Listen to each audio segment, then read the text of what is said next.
Hey there, Tracy here. Welcome to the Imagine Crafts channel. In today's video, I am going to show you how I made this winter wedding card. It is a 5x7 card and pretty easy to make. So let's go ahead and jump into the video. Alright, so what I'm going to be using today are these products from Sukaneko. First I'm going to have my paper. So I have a 5x7 card base that I haven't folded in half yet. I have all the scraps because I cut a couple of them because, you know, I do like to make 5x7 cards. I have VersaFine Clair and Spruce in Rainforest. I have Memento in Rhubarb stock. And I have VersaMark Watermark ink. Okay, and then other things that we're going to be using are some embossing powders. This one's fairy dust, and this one is gilded. So a gold and kind of a iridescent. And then I've got several dies from different sets. These are Trinity stamps, this special set, and that's going to be my sentiment. And then the leaves are varied, and I have an embossing folder. So we're going to get started, and I'm going to start with a 4 3/4 by 6 3/4 white sheet. So this one right here. And this is the sheet that we're going to emboss. This is our background. So I'll go ahead and grab my embossing folder, and I have wet my paper, and I'm running it through my Big Shot here.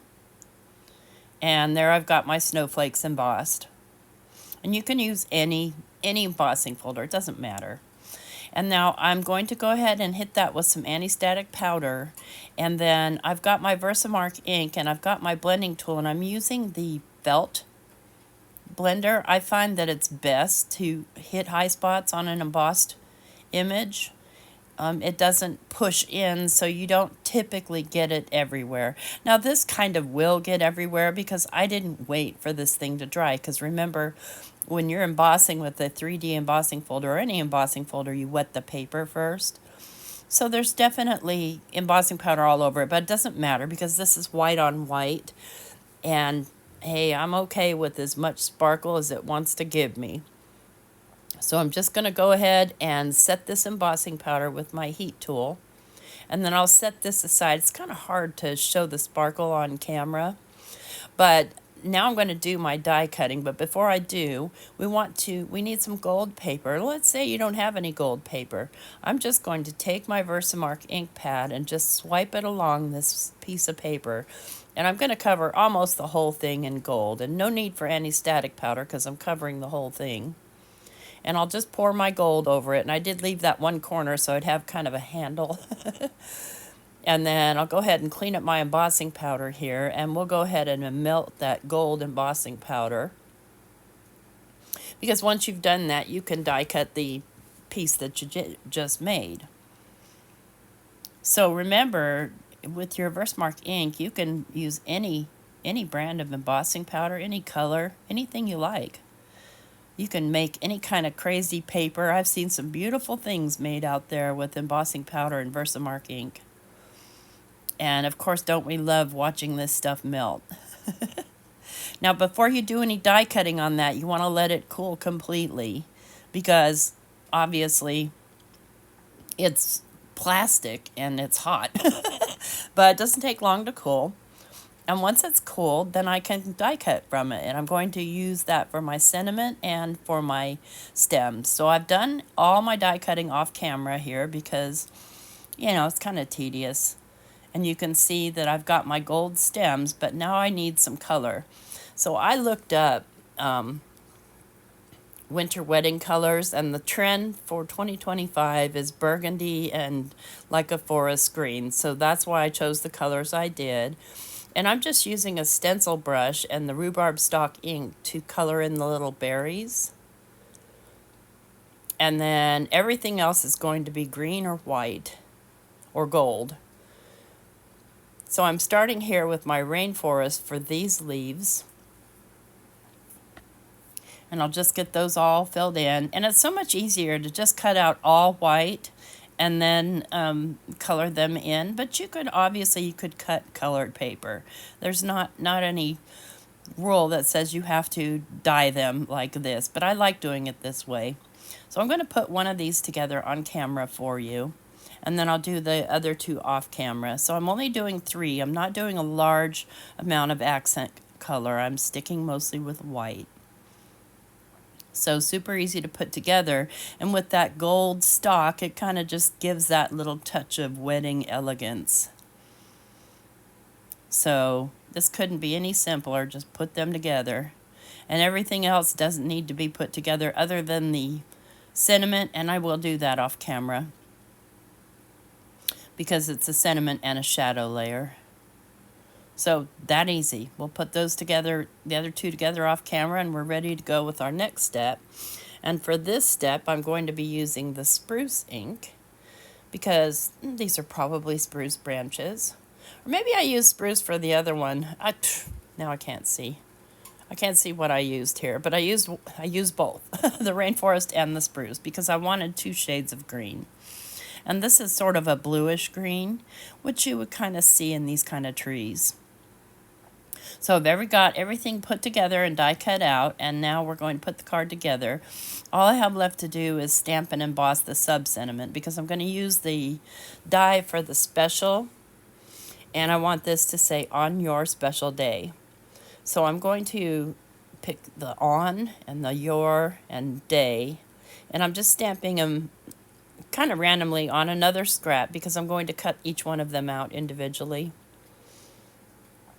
So we'll get those stamped down with the VersaMark ink. I'm going to go ahead and hit this with my anti-static powder tool. And I'll grab my VersaMark ink and I'll ink up my little words.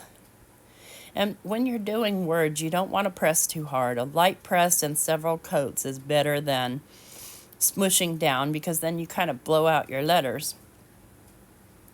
So we'll just make sure that I can see those. You can't see them, but I can see them on there, and I can see that they're fully filled in with the VersaMark ink. And then I'll go ahead and grab my piece of paper, and I'm going to grab my gold embossing powder. Whoops, this isn't the right one. Let's get the right one. Here we go. I want it all to be consistent. And then I'll go ahead and melt those with my heat tool and get them all cut out, and then we'll start to put our card together. So grab the heat tool, make sure it's nice and hot.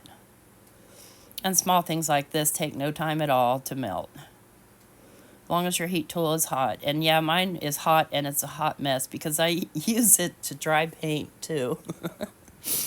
All right, so let's go ahead and get this thing put together. Here's my 10 by 7 piece of paper I'm folding in half to create my 5 by 7 card base.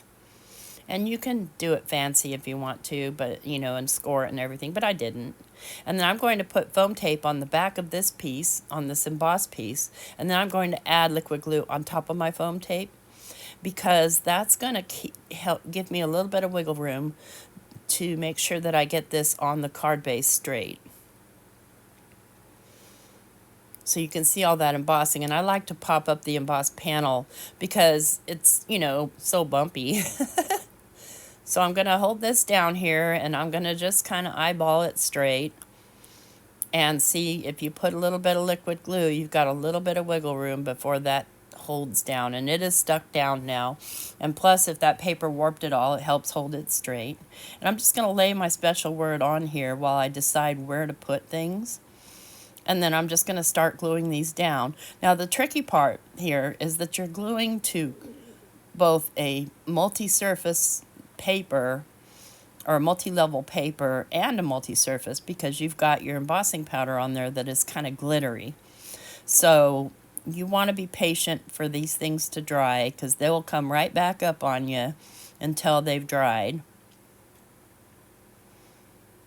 And it's not too bad. I'm using my art glitter glue, which dries pretty quickly.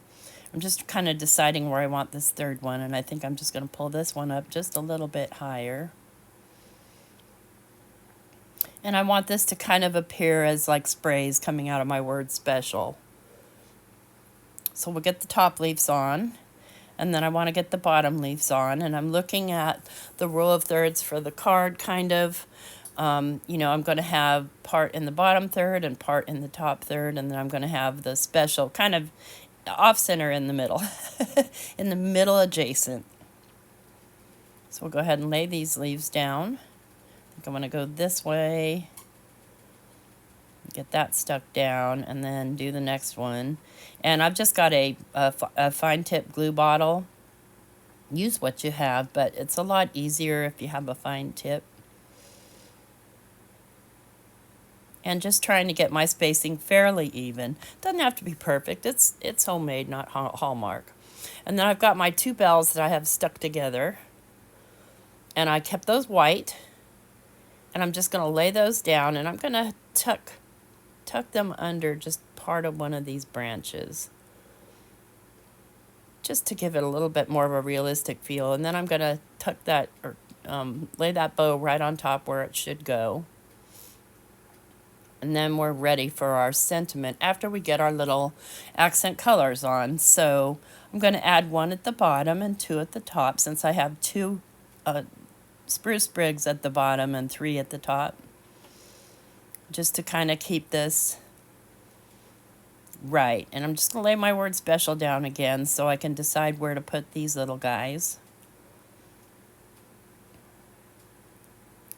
And I'll put 1 up over this way and 1 right here. You can do as many or as little as you want of something like this. And this can easily get turned into a Christmas card by putting a Merry Christmas sentiment. But I purposely left out any like holly and stuff like that, even though they're wintertime. You're looking at wintertime foliage. Okay, you could add white poinsettias, anything you want. So I'm going to pop up the word special, and I'm just going to lay it on here. I'm not using glitter glue for this one at all. And then I want to go ahead and add my sentiments that I have already cut. So I'm just doing the on, and then I'll do the your right below it. You could also stamp them in a row if you wanted to. This is what I love about, stamps that come in individual words like that. So I'm kind of tucking that within that special, and then I'll glue down the day. And then the last thing I'm going to do is some embellishment on this card with our Pico embellishments in gold. So let's move this aside. So remove that distraction. And this is the irRESISTable Pico embellishment. And I'm going to hit the middle of all the snowflakes, and then just a few places around the word special, just for that added pizzazz. And there I've got them all added, and you want to make sure those are completely dry before you move on. But that's the card, super easy. I hope you like it, and if you do, please leave a thumbs up. If you're not already subscribed to the channel, please consider subscribing and hit that notification bell so each time you'll get notified of a new video. Take care. Bye-bye.